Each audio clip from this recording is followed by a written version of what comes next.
Hola, ¿qué tal? Bienvenidos y bienvenidas a la presentación del libro Reelección inmediata, retos de su regulación, análisis de la reforma política de 2014 en el marco de la primera Feria Internacional Virtual del Libro del Tribunal Electoral del Poder Judicial de la Federación. El día de hoy tenemos un panel de lujo para comentar esta obra. Nos acompaña el maestro Fernando Francisco Dora Camargo, quien es el autor de esta obra, la magistrada Marta Leticia Mercado Ramírez y el maestro Jacobo Nieto García. La dinámica de la mesa es muy sencilla. Cada uno de nuestros ponentes tendrá hasta 15 minutos para comentar la obra. En primer lugar, daremos el uso de la voz al maestro Fernando Francisco Dora Camargo, pero antes me permitiré leer su síntesis curricular. Es licenciado en Ciencia Política por el Instituto Tecnológico Autónomo de México y maestro en Estudios Legislativos por la Universidad de Hull, Reino Unido. Coordinador del Diplomado en Planeación y Operación Legislativa en el Instituto Tecnológico Autónomo de México. Es profesor de asignatura y ha impartido cátedra en diversas instituciones académicas del país. Se desempeña como analista y consultor político. Entre sus libros se encuentra El legislador a examen, El debate sobre la reelección legislativa en México, del cual es coordinador y coautor. Colabora en los portales Indicador Político e Infobae, así como en Primera Emisión de MBS Noticias. Asimismo, pues ha sido un estudioso y promotor del tema de la reelección legislativa desde hace muchos años. Entonces, sin más preámbulo, le damos el uso de la voz al maestro Dora. Hola, ¿qué tal, Alejandra? Muchas gracias por la presentación tan generosa. Para mí es un honor que la invitación por parte del Tribunal Electoral del Poder Judicial de la Federación a este evento de presentación de mi obra, y también quiero agradecer mucho a la magistrada Marta Leticia Mercado y al maestro Eduardo Jacobo Nieto por el honor que me dan el estar conmigo en esa presentación. Quiero iniciar con una pequeña reflexión. Muchos de nosotros cuando escribimos sobre temas públicos, lo hacemos pensando en la muy baja idea de que algún día se conviertan en historia. Y no me refiero necesariamente a que pasen a la trascendencia, no me imagino que sean como que nuestros libros se conviertan en alguna versión moderna de la Constitución y la dictadura de Rabasa, por ejemplo, sino pensamos en que pasan a la historia porque el tema que nos ocupa se supere.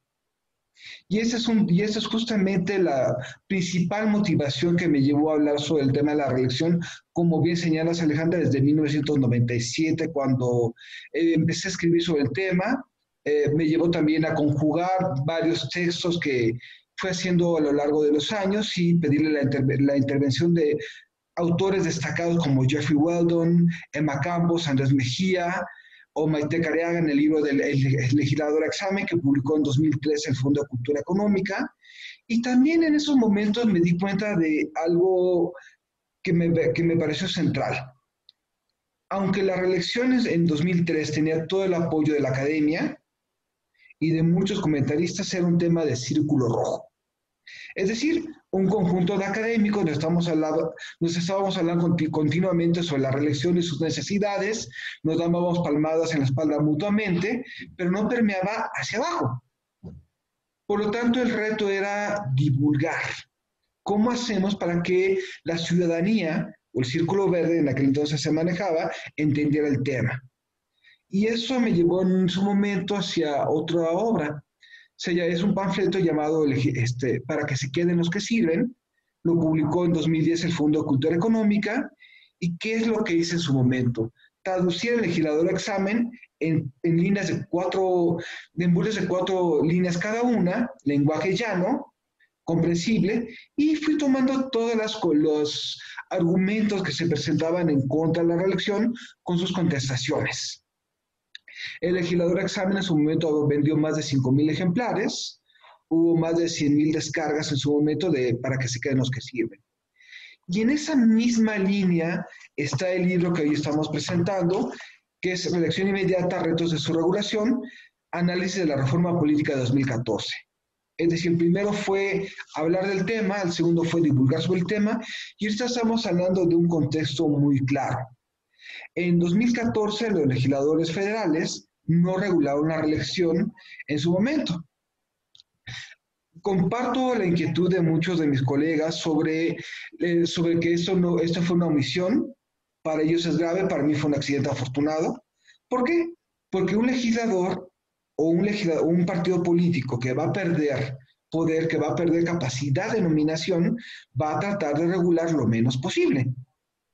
Y en ese sentido, mi temor era si los partidos políticos iban a tratar de modificar una ley de acuerdo a sus intereses, como fue justamente el candado partidista en el artículo 59. ¿A qué me refiero con el candado partidista? Un legislador solamente puede aspirar a la reelección si es reelecto por el partido y solamente puede renunciar a la primera mitad de su encargo a ese partido si desea ser reelecto. Ese candado te va a tener varios efectos que discutí en el libro, pero volviendo al tema, si los partidos van a regular en torno a sus intereses y van a desvirtuar los alcances de la reelección inmediata. ¿Cuáles son los alcances? Como se decía en aquellos años, es precisamente un empoderamiento del ciudadano, permitiéndole juzgar y evaluar por el desempeño. Hasta hace pocos años los mexicanos votamos por un voto prospectivo. ¿Qué significa? Tenemos una persona que va a competir, tiene un buen jingle, tiene una buena imagen, vamos a votar sobre cómo nos va a ir. Y la reelección legislativa va a propiciar el voto retrospectivo. El candidato, el diputado, la autoridad municipal se quiere quedar. ¿Qué ha ido haciendo a lo largo de todos estos años para quedarse? Y para mí ese es el primer giro, es decir, estamos hablando de empoderar. Y también implica una serie de derechos y obligaciones, tanto para candidatos como para ciudadanos. Y ese para mí va a ser el giro que va a darse. No estoy hablando naturalmente de que se vaya a dar por arte de magia, no hay panaceas en diseño institucional, pero sí hay incentivos que van a ir cambiando las formas de actuar. Y, por ejemplo, en mi opinión, uno de los grandes cambios va a ser qué va a pasar con un conjunto de legisladores o autoridades municipales que tienen el horizonte temporal de estar de entre 6 a 12 años en su cargo, sujetos a reelección. Si un legislador, quiero aquí un poco hablar sobre mi tema principal, política parlamentaria, un legislador que sabe muy bien que se puede quedar 12 años, va a hacer otro tipo de cosas. Va a meterse en comisiones que van a implicar su mayor aceptación a largo plazo en sus distritos. Va a comenzar a tener mayor incentivo para transparentar sus acciones. ¿Por qué? Porque va a tener una oposición que va a estar pisándole los talones en sus distritos. Y naturalmente eso va a llevar a mejores arreglos. Entre más elevada pueda ser la tasa de reelección, menores costos va a haber de socializar a nuevos legisladores sobre los procesos parlamentarios. Por lo tanto, volviendo al libro, naturalmente vamos a hablar de no hay magia, no va a haber en diseño institucional actos de bondad, sino va a haber siempre calibración. El proceso de reforma institucional va a tener siempre efectos esperados, efectos inesperados, y entre esos efectos inesperados puede haber accidentes afortunados y riesgos. Nunca vamos a ser capaces de preverlo absolutamente todo, pero ciertamente entre más podamos ver hacia adelante, más asertivos vamos a ser en el diseño institucional. Por lo tanto, mi premisa fundamental fue en este libro fue el Tribunal Electoral del Poder Judicial de la Federación va a ser el principal legislador en lo que el Congreso se pone de acuerdo, y hay que tener mucha atención en sus precedentes y en sus decisiones con respecto a qué es lo que va a pasar. Y creo que tenemos una coyuntura ideal en ese momento para discutir el tema. Como ustedes recordarán, el 18 de marzo, la Cámara de Diputados presentó al Pleno su propio dictamen sobre las reformas a realizar en materia de reelección. Creo que en gran medida los criterios que siguió la Cámara de Diputados para legislar van acordes con los criterios del Tribunal Electoral. Sin embargo, ¿cuál es el riesgo? Estábamos a punto de entrar en confinamiento por la pandemia y se politizó el tema. Creo que en estos momentos, para rescatar la necesidad de legislar adecuadamente, está justamente rescatar los criterios del tribunal que se recogen en su mayor parte y naturalmente comenzar a abrir o hablar sobre la necesidad de retomar estos temas y hablar claro sobre la coyuntura. Creo que muchas de las discusiones que presentó al Congreso esto lo está haciendo Morena a conveniencia. Creo que es una injusticia decir eso. Creo que son tácticas que todos los partidos, todos los candidatos van a poder hacer si buscan reelegirse. Y en ese sentido, se tomaron varios criterios que siguió el Tribunal Electoral en el libro, como los criterios de separación del cargo. Cierto, es mucho más fácil vigilar a un legislador o a una autoridad municipal que desea reelegirse desde su cargo que volver al viejo criterio que me parece atávico de separarse del cargo cuando escapa totalmente al control de la vigilancia. Y además todo se presta a simulación. El staff del legislador propietario todavía va a apoyar al legislador propietario en campaña. O el legislador o el diputado suplente va a pasar por una nueva curva de aprendizaje que eso ha implicado siempre que el Congreso deje de trabajar en el último año de sesiones.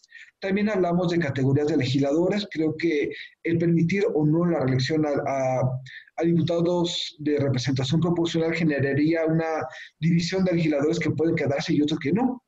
Y estaremos hablando con un mundo feliz de diputados alfa y diputados beta. Creo que si vamos a hablar de la paridad y de la colegialidad del órgano legislativo, hay que hacerse las dos categorías. Claro, cada partido va a tener sus propias reglas. Y ahí va a estar buena parte de la competitividad o lo atractivo que va a tener cada partido para reclutar cuadros competitivos. Otros elementos que se trataron en el libro es paridad y sistema normativo indígena. Creo que es un gran acierto que el tribunal haya dictaminado sobre que la representación de género prevalece sobre los criterios de reelección. Y por último, candidaturas independientes. Hay mucho por hacer. En mi opinión, las candidaturas independientes van a ser altamente exitosas en municipios. ¿Por qué? Porque ahí está la vinculación directa entre representante y representado. Y por último, puse algunos temas sobre la mesa de futuro sobre tiempos de campaña, acceso a medios electrónicos, staff, propaganda y fiscalización. Y quiero nada más cerrar con una pequeña reflexión. Estamos hablando de un tema en donde el Tribunal Electoral va a ser protagonista y va a seguir siendo protagonista en tanto no existe una normativa. Creo que la inexistencia de la normativa, imaginando un escenario catástrofe que no se apruebe cuando vuelva al Congreso en sesiones, va a ser todavía al Tribunal Electoral un juez ante un vacío legal y naturalmente creo que tiene una gran responsabilidad y la ha estado haciendo muy bien conforme a lo que hemos estado presentando en el libro. Y bueno, quiero agradecer mucho la participación y estoy completamente dispuesto a escuchar las grandes interpretaciones de mis compañeros de mesa. Muchísimas gracias. Muchísimas gracias a usted, maestro. La verdad es que ha sido bastante interesante escuchar, sobre todo este concepto del voto prospectivo y el voto retrospectivo, que es la gran diferencia de la reelección y esta analogía que hace acerca del mundo feliz y que ahora va a ser más profesionalizada la labor legislativa. Muchas gracias, maestro. Sin duda, les recomendamos a todos que nos siguen en YouTube leer y descargar esta obra. Ahora vamos a dar el uso de la voz a la magistrada Marta Leticia Mercado Ramírez. Ella es licenciada en Derecho por la Universidad Nacional Autónoma de México con el grado de especialidad en Derecho Electoral por la misma Casa de Estudios. Se desempeñó como secretaria de Estudio y Cuenta en la Sala Regional Especializada y coordinadora de ponencia en Sala Regional Ciudad de México.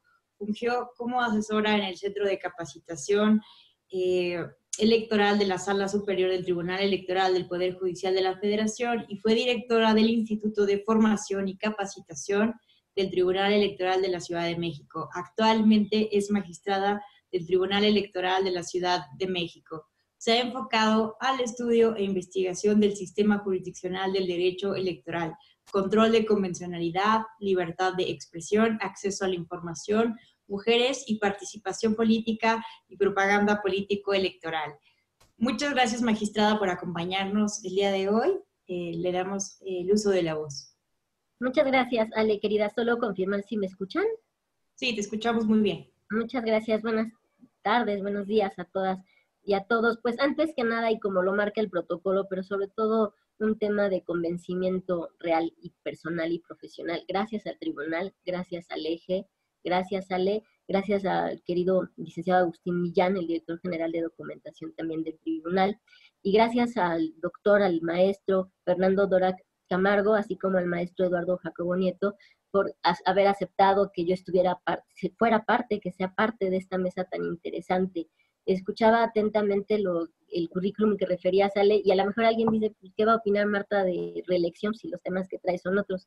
Pues les voy a platicar una apreciación muy personal. Yo creo que la academia necesita de manera forzosa este tipo de análisis de quienes estamos resolviendo los asuntos día a día. Y yo creo que nosotros que estamos resolviendo los asuntos día a día, si no tenemos a la academia de lado, no logramos llegar a buen puerto ningún objetivo. Es decir, ninguna figura que nace, que está por nacer o que está sujeta a prueba. Por ahí un gran electoralista del país dice la ley del ácido. Y el caso no es menor, la reelección no es menor. Yo les diría en un primer momento, ¿qué pasó con la reelección? ¿Por qué nos tardamos, no nos tardamos? Necesitábamos una democracia más madura, una madurez política mucho más amplia. Yo creo que tal vez es de las figuras, y lo digo de manera anticipada porque es pronto para hablar de una figura madura o de una aplicación ya con cierto trasfondo seguro, ¿ya? La reelección parece ser que es de las figuras que o quieres o no quieres, o te convencen o no te convencen.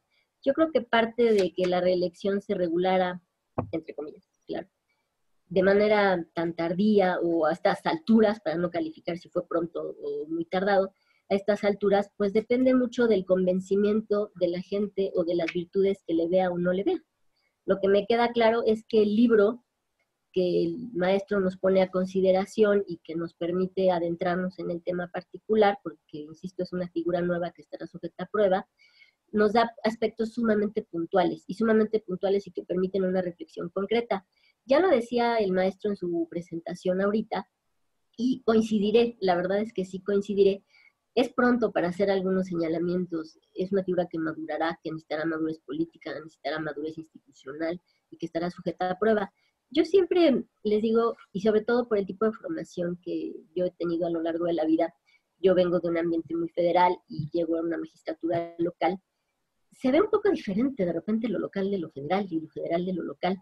Mis asuntos más importantes o mis retos más importantes los he visto no como secretaria de Estudio y Cuenta en ámbito federal, sino como magistratura en un ámbito local. Incluso me permito decirles una expresión que espero no incomode a nadie, si es así una disculpa. En las elecciones locales se dan hasta con la cubeta. Y eso no pasa en un ámbito federal, eso pasa en un ámbito local. ¿Qué quiero tratar de aterrizar? Quiero tratar de aterrizar que con independencia de las senadurías, de las diputaciones federales, que hoy son sujetos de reelección, están como parte de la figura, la realidad empezará tal vez, al menos la problemática más cruda, a nivel local. Bien decía el maestro, Sala Superior tendrá la última palabra, definitivamente sí, pero la jurisdicción local tendrá también un gran reto en este sentido, porque es el primer contacto, es el primer análisis de posibilidad de problema, porque las sentencias pueden modificarse, confirmarse, revocarse, pero es muy importante tener eso de manera muy clara. ¿A qué nos invita el libro? A reflexiones totalmente. Quiero recomendarles, si es posible y tienen no solo la inquietud de leer el texto como tal, sino un anexo muy particular que viene en el texto, y es una tarea que yo siempre he admirado cuando las encuentro, este comparativo o este análisis por entidad de qué pasó, cómo se reguló, y este libro no es de excepción. Un anexo que a mí me parece muy interesante, que claro que habrá que nutrir de manera particular mientras más avancemos, porque seguramente las leyes locales sobre todo se irán adecuando en reformas, pero hay que revisar ese anexo. Me parece que ese anexo nutre también muchísimo el texto. No quisiera dejar de reconocer también o platicarles a nivel local de la Ciudad de México un tema particular, donde la reelección se establecía únicamente por un periodo y se llevó a cabo una acción de inconstitucionalidad. Les comparto que la Constitución de la Ciudad de México fue impugnada en su totalidad, toda, y la Corte resolvió de manera anticipada a lo que es el proceso electoral, de manera muy atinada y conforme a ley, y determinó que era inconstitucional, que no era pegado a la Constitución, que una legislación como la Ciudad de México estableciera únicamente la reelección por un periodo igual, y lo expulsó del sistema normativo. Este es un dato anecdótico y me parece de cultura general que vale la pena tener, sobre todo si habitamos esta ciudad, y que el libro lo plasma en su anexo incluso. Ahora bien, entremos de lleno al tema. El tema genera muchas controversias, muchas preguntas todavía, y generará más conforme más vayamos aplicando, porque si recordamos, los asuntos no salen por unanimidad, muchas veces pueden salir por una votación dividida, y los votos van generando otro tipo de orientación. Pero finalmente lo que tendremos son sentencias donde se estén aplicando. Insisto, habrá sentencias locales que no sean impugnadas, es decir, que la firmeza que tome la sentencia sea una instancia local que finque criterio, o de manera posterior, pues las sentencias de salas regionales o sala superior, que serán última ley. A ver, los problemas jurídicos que plantea la figura son enormes. Yo entiendo que hay temáticas muy generales, de hecho para cerrar traigo ahí 6 temas que me gustaría apuntalar desde el principio y que me parece que son los que tendremos que cuidar, pero podemos hablar de una manera genérica de problemas y estoy segura, y me haré cargo después si eso no es, de que la problemática real siempre superará cualquier cuestión que tengamos antes de la prueba real de la figura, de la prueba cierta de la figura. Ya decía Sartori en algún momento respecto a la prohibición de la elección inmediata, y lo calificó así, si mal no recuerdo, como una extravagancia mexicana. Sartori era postulante de que tenía que existir la reelección. Él decía que la no reelección sancionaba a los legisladores de recompensas y de desempeño. Y esto viene a muchas preguntas. ¿La reelección es un derecho adquirido? ¿Es una obligación de los partidos? ¿Que hay que ponderar paridad y género, o en su caso, usos y costumbres? A ver, hay asuntos que ya dan por avanzada algunos criterios, pero tendríamos que seguir revisando, insisto, pues cada caso particular tiene que analizarse, sobre todo cuando encontramos casos muy concretos, y encontraremos respecto a una coalición de derechos que estén íntimamente relacionados. A ver, la organización política eficaz, de verdad, yo sí creo que necesita castigos y premios. Esta es la parte donde empezamos a discutir y habrá quien diga, no, es que la reelección no lo vale, es una perpetuidad en el poder, va a generar eso. A ver, ¿cuál es el fin de la reelección hoy día? La reelección llega para quedarse, puede ser una figura transitoria que a lo largo de 20 años ya no tenga sentido, solamente la prueba y la experiencia lo irá diciendo. Antes no había una carrera parlamentaria, la reelección puede permitir en ese sentido una carrera parlamentaria que permita no un tránsito de gente joven, sino una permanencia de gente experta y que motive, o al menos se vea motivada para permanecer en el cargo. Desde luego, eso habrá que analizarlo respecto a cada cargo o cada reto que pongan a consideración de nosotros, cada asunto. A ver, la prohibición entre 1933 y 2013 de la no reelección inmediata existió después de un periodo intermedio. ¿Qué quiere decir? Que fuimos avanzando, ¿no? La no reelección pues, tenía un principio muy claro, como lo he referido, que se refería a evitar la continuidad y garantizar una sana circulación de políticos jóvenes. A ver, sí hay una diferencia y es muy clara, es muy evidente cuando se habla con personas que tienen, por así decirlo, ya carrera política, carrera parlamentaria, es decir, quienes han sido diputados locales, diputados federales, después senadores, etcétera, que no son los mismos cargos como sí. Entonces, ¿qué es lo que se pretendía con la no o con la reelección? Tránsito joven, legisladores jóvenes, ideas frescas, ideas nuevas. Bueno, ¿cuál sería la pretensión entonces? Profesionalizar al Congreso a través de un servicio entre comillas, de carrera parlamentaria. Esos son los análisis que tendríamos que estar haciendo. Me llamaba la atención, haciendo yo un estudio y un análisis, partiendo desde luego del libro, respecto a ciertas fechas concretas que no quisiera dejar de omitir. Por ejemplo, En 1964, un año en que la Cámara de Diputados aprueba la reelección legislativa, pero en 1965 el Senado desecha la iniciativa. En 2004, el Senado aprueba en comisiones, pero en pleno del mismo Senado muere, se desecha el dictamen. En 2011, el Senado otra vez, en pleno lo descarta en esta ocasión la Cámara de Diputados, y entonces lo que sí vemos es que hay un antecedente directo, me atrevería incluso a decir, por llevar a cabo un adelanto en la figura, por plasmar la figura como tal. ¿En qué momento nace entonces esta figura? ¿En qué momento nos permitimos hablar ya que existe en la ley? 2013, no sé si recuerden ustedes, el Pacto por México, a raíz de una iniciativa del PAN, se negocia y se logra concluir la inserción, la configuración de esta figura como tal. A ver, argumentos a favor, hay muchos, y habrá más conforme vayamos avanzando y madurando los aspectos, así como habrá argumentos en sentido negativo. Yo diría, a favor, a ver, y es un tema sacado del libro con alguna mezcla, si me lo permite, querido maestro Dorak, de una apreciación personal. La profesionalización de carreras políticas, a favor. Inyectar la estabilidad política y legislativa. Fortalecer un carácter representativo de la democracia. Un incentivo en la elaboración de proyectos a largo plazo. Me voy a traer a colación un símil que nosotros platicamos mucho en este tipo de nombramientos que tenemos como magistraturas o consejerías antes de que se llega a lo que la ley de la reforma de 2014 plasma. Había un tema de escalonamiento en el nombramiento, es decir, había quienes estuvieron nombrados por 3 o nombradas por 3 años únicamente, y siempre se manejaba la expresión, es que 3 años no te da para hacer un gran proyecto, 3 años no te da para muchas cosas. Y es un poco lo que pasa aquí, es decir, por 3 años una legislatura, ¿qué tipo de proyectos puede llevar a cabo o ejecutar o plasmar o aterrizar o llevar a la vida real? Si solo son 3 años y no una carrera parlamentaria como tal. Implementar la eficacia, propiciar una relación armónica incluso entre instituciones. Hay una interpretación que se hace de los artículos 59, 115 y 116 de la Constitución Política de los Estados Unidos Mexicanos, que refieren que la reelección como tal tiene que impactar por igual entre legisladores de distritos de mayoría relativa igual de RP. Ese es un tema que es parte de la reforma que refería que el maestro, que fue en marzo de este año y no logró llegar al Senado. Que no se ponga en riesgo la unidad y la disciplina entre grupos parlamentarios, que pareciera que es algo que mueve mucho, que inquieta mucho si quien tenga o pretenda la reelección va a llevar a cabo o va a cumplir un aspecto concreto de disciplina o indisciplina. Y dejar a los partidos políticos las reglas para que busquen la reelección de legisladores.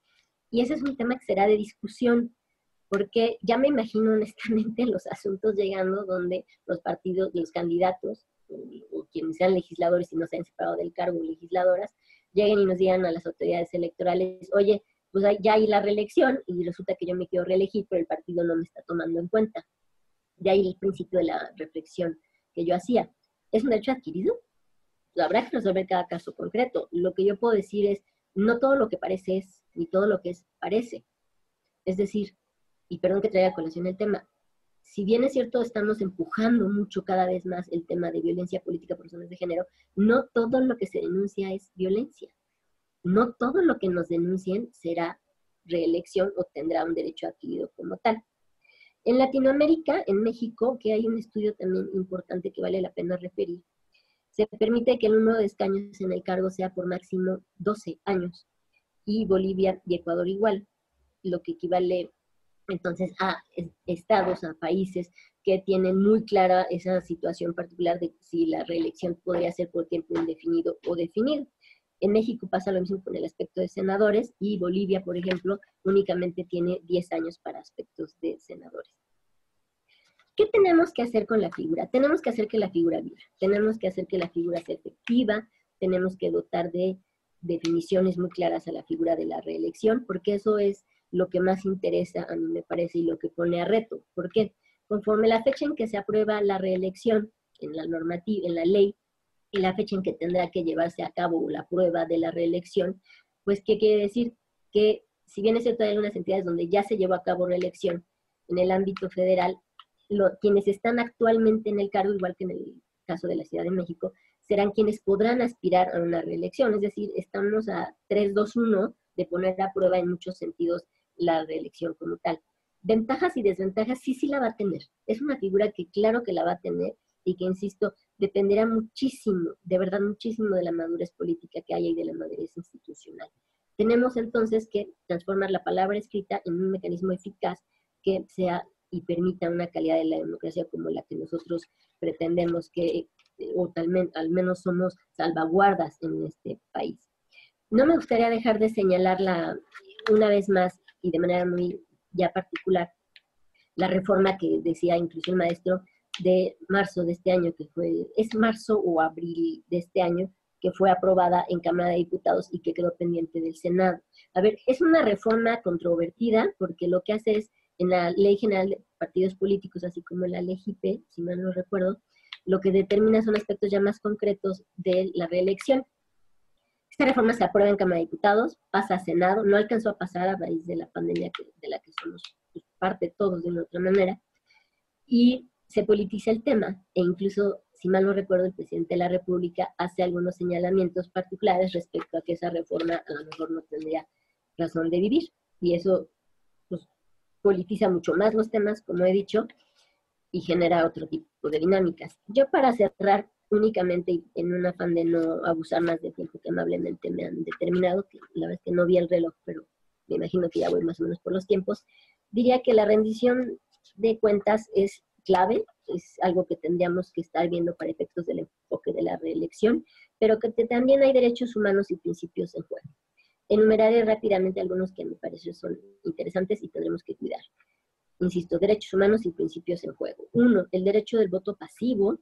2, la libertad de expresión, la transparencia y rendición de cuentas. El 4, el derecho a la ciudadanía a estar informada, es decir, que tendrán que rendir cuentas, estar explicando constantemente. 5, la equidad en la contienda electoral, que tiene mucho que ver con si se separan o no se separan del cargo, si es optativo o no es optativo. La Corte al respecto ya ha emitido criterios, ha expulsado de las normativas locales algunas cuestiones particulares. Y sobre todo el 6, la imparcialidad en el uso de recursos de quien esté actualmente en un cargo y se haya una vigilancia al respecto. Sin más, la verdad es que yo reconozco que el libro me ha dado y me ha permitido una experiencia interesante. El libro y siempre dicen que hay que hacer referencia, el libro se lee muy fácil. Y el que se lea muy fácil quiere decir que en estos momentos de pandemia y que estamos buscando, la verdad, especializarnos en más temas o conocer otros temas diferentes en materia académica, me parece que es un libro de muy buena lectura. Me parece que es un libro muy oportuno y yo sí quisiera, si tengo alguna autoridad moral, querido doctor Dorak, pues hacerle una invitación a que haga un segundo libro, porque ya habrá criterios que aterricemos mucho más y que será bajo su atinado liderazgo y bajo su experiencia particular, otro libro de fácil lectura y que aporte muchísimo a esta democracia de la que todos somos parte y de la que estamos preocupados en que se mantenga, sobre todo en esta época de pandemia. Muchas gracias, Ale. Espero no haber abusado mucho del tiempo. No, muchas gracias a ti, magistrada. La verdad es que, como lo señalaste, ha sido muy enriquecedor escuchar la perspectiva de quien está resolviendo todos los días los casos reales. Y me parece que diste en el punto clave de que la reelección va a estar en choque necesariamente con otros principios y otros derechos humanos. Creo que es lo que debe de estar en el centro de este debate. Me parece que el autor en todo el libro va rescatando esto del análisis de las sentencias y de los criterios del Tribunal Electoral. Muchísimas gracias, magistrada. A continuación, vamos a darle el uso de la voz a nuestro tercer invitado del día de hoy, al maestro Eduardo Jacobo Nieto García. Él tiene una licenciatura y maestría por la Universidad Nacional Autónoma de México. Cuenta con la especialidad en Derecho Constitucional por la División de Estudios de Posgrado de la UNAM y la especialidad en Derechos Humanos por la Universidad de Castilla-La Mancha. Se ha desempeñado como secretario de Estudio y Cuenta en la Sala Superior del Tribunal Electoral del Poder Judicial de la Federación. Dentro del Poder Judicial de la Federación se formó como secretario de carrera judicial, ocupó diversas categorías como oficial judicial, actuario judicial, secretario de juzgado de distrito, secretario de tribunal colegiado de circuito y también se desempeñó como secretario técnico en el Consejo de la Judicatura Federal. El 6 de junio de 2018 fue designado vencedor del 22º concurso interno de oposición para la designación de jueces de distrito, sede Ciudad de México. Ha sido docente en el Instituto de la Judicatura Federal, la Universidad de Pantlato, la Asociación Nacional de Doctores en Derecho, la Universidad U Semper, así como en el Colegio Holandés. Actualmente es el titular de la Dirección General de Jurisprudencia, Seguimiento y Consulta del Tribunal Electoral del Poder Judicial de la Federación. Muchas gracias, maestro, por acompañarnos el día de hoy. Tiene el uso de la voz. ¿Qué tal? Muchas gracias. Muy buenas tardes tengan ustedes. ¿Se escucha bien? ¿Sí me escuchan bien? Sí, lo escuchamos muy bien. Muchas gracias. Bien, pues en principio agradecer al Tribunal Electoral del Poder Judicial de la Federación, y luego a la Sala Superior, a la Dirección General de Documentación y la Dirección General de Comunicación Social, pues por invitarme a la presentación de esta obra en la primera Feria Internacional del Libro del Tribunal Electoral, feria virtual, y pues es un honor para mí estar aquí haciendo estos comentarios sobre la obra Reelección Inmediata, retos de su regulación a propósito de la reforma constitucional de 2014, de la autoría del doctor, del maestro Dvorak, ¿verdad? Fernando Dvorak, muchas gracias. Es un privilegio para mí poder hacer comentarios a la obra que se presenta.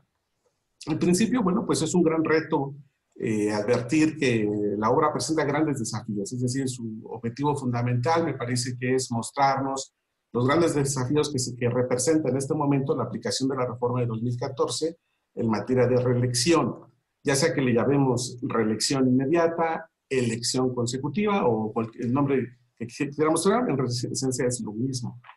Yo di una lectura transversal al libro, es decir, desde su comienzo, su parte intermedia, su parte final, y lo fui compaginando. Entonces yo me iré refiriendo a sus partes, desde luego en el orden consecutivo, pero me llamó la atención la forma en que se va presentando, porque viene hilado, sigue un hilo conductor que nos lleva desde los orígenes, las inquietudes de por qué la reelección otra vez, hasta precisamente los criterios que van a emitirse en último momento, ¿no? sobre los temas. Pues bien, en primera parte me llama mucho la atención cómo el maestro nos precisa la inquietud que surge desde el 97 de hablar nuevamente sobre la reelección.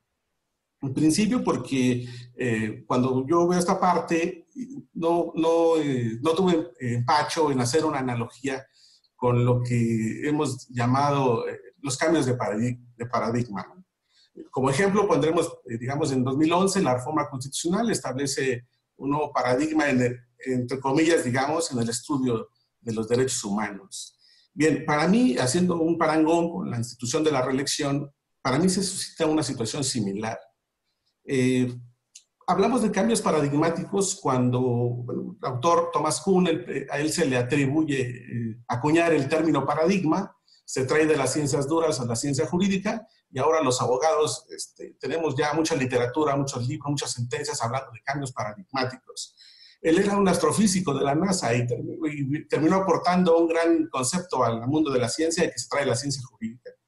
Bueno, él precisa que la existencia de un paradigma, en este caso lo podemos comparar con la reelección, supone un conocimiento o una visión epistémica que se tiene acerca de un concepto, una institución, en un momento histórico, que es permanente, es decir, y sobre ese distintos sectores sociales, científicos, culturales, tienen una concepción exacta sobre lo que es el paradigma.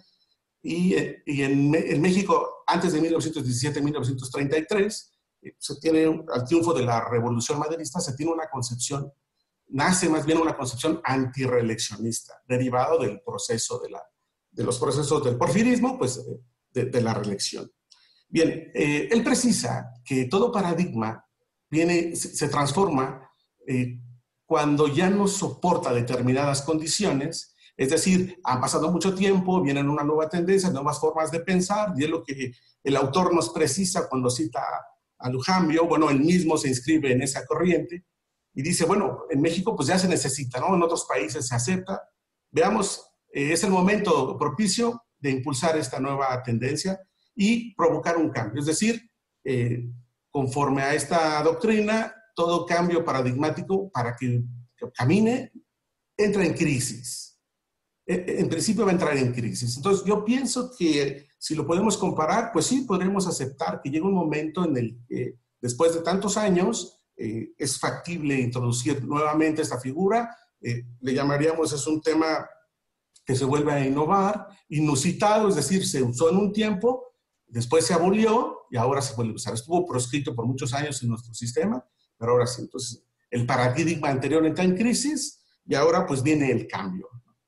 Bien, pues a propósito de ello, a mí, y esto mejor confirma la idea, se cita de una manera muy interesante las posturas que tuvieron las visiones legislativas y quienes escribieron al respecto, sobre cómo, digamos, se introduce nuevamente, cómo se nos vende a la sociedad esta nueva idea, esta idea de cambio. En principio hay que precisar, por varias generaciones, desde 1933 al menos, en nuestro país se enseñó la doctrina del antirreeleccionismo.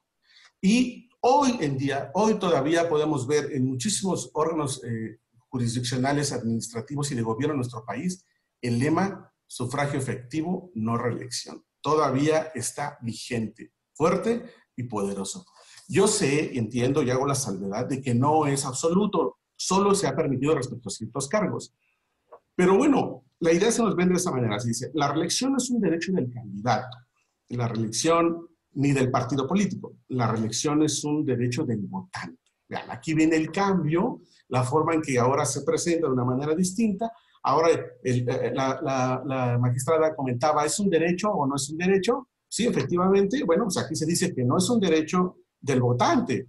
Se presenta ahora como, perdón, no del aspirante o del partido político, sino como del votante. ¿Para qué? Pues para que pueda calificar, premiar o sancionar mediante su voto o su omisión, ¿verdad?, al funcionario en los cargos representativos. Entonces, ese es el cambio en el que ahora se nos presenta y tenemos una nueva concepción en la que aceptamos la reelección en ciertos cargos de representativos con esta visión diferente, ¿no? Entonces, a mí me parece muy interesante cómo él desarrolla de una manera muy bonita y muy sencilla cómo se toca el tema y cómo avanza y finalmente pues viene la reforma en 2014. Muy interesante. Y vean, perdón que insista, pero a propósito de esto, el 11 de mayo de este año, a propósito de la ley Bonilla, de la discusión de la ley Bonilla, uno de los ministros en su discurso sustentó unas palabras muy importantes sobre el concepto y la teoría del antirreeleccionismo, obviamente pues para tachar de inconstitucional esta ley, y desde luego, pues la cláusula del sufragio efectivo no reelección, ¿no? Y bueno, pues el ministro María adelantó enunciados como los siguientes. Dice, la figura del antirreeleccionismo o de la antirreelección es uno de los ejes rectores fundamentales del modelo jurídico, político y democrático de nuestro país. Es uno de los elementos de la plataforma sustancial del Estado mexicano. Nada más y nada menos lo comparó con el sistema de la fórmula o el principio que establece que la soberanía reside en el pueblo, el principio de división de poderes, por ejemplo, el principio de separación de iglesia-estado, ¿no?, que está atenuado. Es decir, de esa entidad es el tamaño del principio del antirreeleccionismo. Y precisa el ministro que es una especie de cláusula pétrea, o sea, dura como una piedra, ¿no? Entonces, bueno, qué padre, qué interesante toda esta cuestión. Finalmente precisa que la prohibición de esta figura pues prevalece todavía de manera absoluta en nuestro sistema. Desde luego, él en su discurso reconoce que no obstante se ha habido unas permisiones para algunos cargos y que son precisamente los cargos legislativos. Bien, por otro lado, yo veo en otra parte de la obra, de esta lectura transversal, un análisis de la regulación, ¿verdad? De la regulación, el problema de la aplicación a partir del 2017 y los criterios del Tribunal Electoral. Yo en este apartado coincido plenamente con la presentación que nos hace el autor, desde luego, por supuesto que sí, y abonaría simplemente la existencia de un criterio jurisprudencial 13-2019 de la Sala Superior, en el que, pues en pro del principio de reelección, la Sala sostiene en este criterio jurisprudencial, tres ideas fundamentales. En principio, precisa que la reelección permite a la persona que ha sido electa para una función pública con renovación periódica, intente postularse de nuevo para el mismo cargo, Bien, precisa que la reelección opera en automático, es decir, pues siempre estará sujeta a que se cumplan las condiciones y los requisitos previstos en la normativa constitucional y legal. Y finalmente, indica que debe armonizarse con otros principios y derechos constitucionales, como el de autoorganización de los partidos políticos, en el sentido de que se observen las disposiciones estatutarias y procedimientos internos de selección de sus candidaturas. En esencia, digamos que este es uno de los criterios jurisprudenciales más recientes, se aprobó en agosto de 2019, y pues sienta las premisas que abren la puerta a esta nueva visión y digamos que nos permite ver con unos ojos más, digamos, más benévolos el tema de la reelección, ¿no? Yo insisto, perdón, pero hay mucha resistencia teórica todavía sobre el tema. Yo haría una encuesta saliendo en este momento de mi casa y preguntaría, ¿usted sabe que ya tenemos reelección? Y muchas personas dicen, no, ¿cómo que hay reelección? ¿Verdad? Claro, tendríamos que explicar que tiene excepciones, pero en principio, toda nuestra sociedad, inclusive en las escuelas, en las universidades, no permea por completo, y la reforma es de 2014. Bien, en ese sentido, la Sala Superior también se ha pronunciado distintos criterios, desde luego, por ejemplo, la magistrada lo refirió, también el autor, el que pues cuando está en disputa los derechos de reelección, perdón, y la paridad, pues habrá de parecer los principios de paridad. Pues en los periodos en el encargo, hay un tema muy interesante, fue de Nayarit, en el que, ya recuerden que el 115 establece que siempre y cuando como condición los cargos en ayuntamientos sean por 3 años. Y aquí, excepcionalmente, fue por 4. Entonces pareciera que se les autorizó la reelección, violando el 115 fracción primera. Pero no, lo que pasa es que esta entidad tiene una salvedad, una reforma constitucional local y legal, que autorizó empatar las elecciones para 2021. Y precisamente para este periodo, pues serían elegidos por 4 años exclusivamente. La Corte lo avaló en una acción de inconstitucionalidad cuando examinó la Constitución local y finalmente la Sala Superior pues asumió el criterio en una resolución. Pues también se ha pronunciado en el tema de si solo aplica para el mismo cargo y finalmente pues también hay criterios en materia de separación. El criterio de separación, ¿no? Se debe separar del cargo, no es obligatorio, no la separación, etcétera. De lo cual, pues, nos dio cuenta de una manera muy puntual la magistrada de Mercado, por supuesto.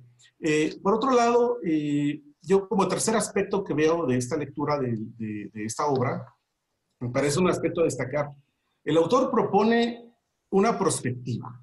A mí me parece que como adivino, en realidad, dijo, pues esto viene, el problema viene, por supuesto lo vislumbró, que identificar las futuras decisiones jurisdiccionales y el control de constitucionalidad que va a venir, por supuesto. Yo coincido plenamente, el reto es enorme y vienen de verdad temas muy interesantes que nos van a ir presentando, desde luego en principio en el ámbito local, como bien lo apunta la magistrada, y en principio se escalarán, cuando vengan las reformas van a escalar en principio a las acciones de inconstitucionalidad en la Corte y después pues ya en la aplicación en casos concretos, pues llegarán a los tribunales de instancia federal o locales en principio para hacer los análisis correspondientes. Bueno, a propósito de esto precisamente de las reformas, yo quisiera comentar, hay 2 iniciativas de ley que me llamaron mucho la atención. La primera, bueno, son iniciativas en materia de reforma constitucional. Vea, maestro, tiene razón, viene no solo el tema de la regulación hacia abajo, las leyes marco y las reglamentarias y las estaduales, las leyes estatuales, hasta las leyes orgánicas municipales. No, vienen propuestas para volver a reformar la Constitución. Y me llama la atención, por ejemplo, una muy interesante que presentó la diputada Tatiana Cloutier, que propone reforma al 59 de la Constitución, al 115 fracción primera y al 116 fracción segunda. La propuesta de ella es quitar el candado partidista. Es decir, esta porción normativa que está replicada en estos 3 preceptos, que pues establece que la postulación solo podrá ser realizada por el mismo partido o por cualquiera de los partidos de la coalición que hubieran postulado al aspirante. Ella propone suprimirlo. ¿Para qué? Pues para que puedan postularse ahora por cualquier partido o por la vía independiente. Entonces, un tema interesante, está presentada en la Comisión de Puntos Constitucionales.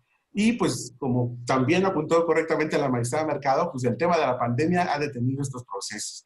Y bueno, estamos ahí esperando a ver qué sucede. Hay otra propuesta de un diputado, Terán Águila, muy interesante. Él hace una fórmula, flexibiliza el candado partidista, permitiendo que subsista, pero también con la permisión de que el aspirante pueda ser postulado por otro partido, por otra coalición, o también de forma independiente. Puede elegirse ir por el camino de la independiente. Y también propone, respecto de legisladores, de diputados federales, que no tengan derecho a hasta 4, ¿no?, postulaciones para sumar 12 años, sino únicamente 2. Y algo muy interesante es que insisten ellos en el discurso de que pues no se vaya a convertir en esto en una, digamos, permanencia en los cargos, y por tanto propone que tratándose de diputados y de senadores al Congreso, únicamente puedan acceder a la reelección aquellos que participaron en sistema de mayoría relativa, no los de RP.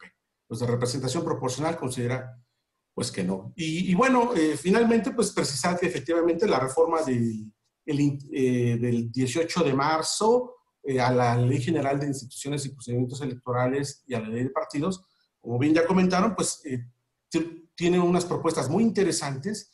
Ley marco, desde luego, en materia de pues, participar sin separarse del cargo, criterios que pues, ya han mencionado y que yo ya no repetiré en obviedad, pero en esencia tienen que ver con pues, preservar la equidad, no usar los recursos públicos, abstenerse de realizar actos anticipados de campaña y pre-campaña. Aquí hay algo muy interesante, porque imagínense un legislador que está en ejercicio del cargo y está en su activismo, está visitando su circunscripción, etcétera. ¿Cómo vamos a identificar si está haciendo actos de proselitismo o no? Bueno, sí, se hace de los casos, pero va a ser muy interesante establecer la línea delgada entre, este es un acto de, por ejemplo, de comunicación social, conforme a la nueva ley de comunicación social, está presentando un informe de sus actividades, o está haciendo campaña o pre-campaña, ¿no? Entonces, un tema ahí muy interesante. Hay otra parte en la que permite las fórmulas, es decir, los titulares, quienes cabezan una fórmula o sus suplentes se pueden alternar, y además se podrían alternar en sistemas de MR o de RP. Tema muy interesante, y bueno, desde luego se establece que los partidos tienen la obligación de respetar pues las reglas de paridad, las funciones de licencia, etcétera, ¿no? Entonces, unas cuestiones muy interesantes que pues ya tocaron tanto la magistrada como el autor, y yo pues finalmente pues dejaré las reflexiones aquí. Es una obra muy interesante, muy fluida, muy entendible, y además que despierta la inquietud, ¿no? Yo considero que este libro tiene un gran mensaje extraordinariamente fuerte para los próximos años, y los próximos meses, por supuesto, que están más próximos, y que definitivamente yo pienso que sí impactará de manera fundamental en el quehacer tanto de la Suprema Corte como de la Sala Superior, en caso de que se aprueben esta nueva ronda de adecuaciones legislativas, como el autor le llama en su libro, que incluyen ahora la Constitución Federal y desde luego a las leyes federales, de ahí hasta las leyes estatales, etcétera, ¿no? Y bueno, pues solo me resta desearle el mejor de los éxitos a este libro y por supuesto al autor Fernando Francisco Dora Camargo. Muchísimas gracias por su atención, les agradezco mucho. Muchas gracias a usted, maestro.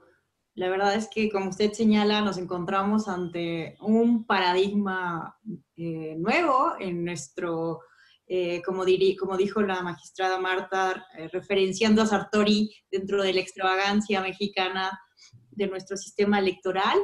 Y pues la verdad, como ustedes pueden observar, la obra del maestro Dvořák ha generado muy interesantes comentarios y reflexiones, y si me lo permiten, creo que es un referente obligado para todas y todos quienes busquen saber más de la reelección, porque como bien nos dijo el maestro Nieto, hay todavía bastantes resistencias, entonces necesitamos saber más, leer más, discutir más, para saber cuáles son las ventajas y las desventajas de esta nueva figura en nuestro sistema electoral.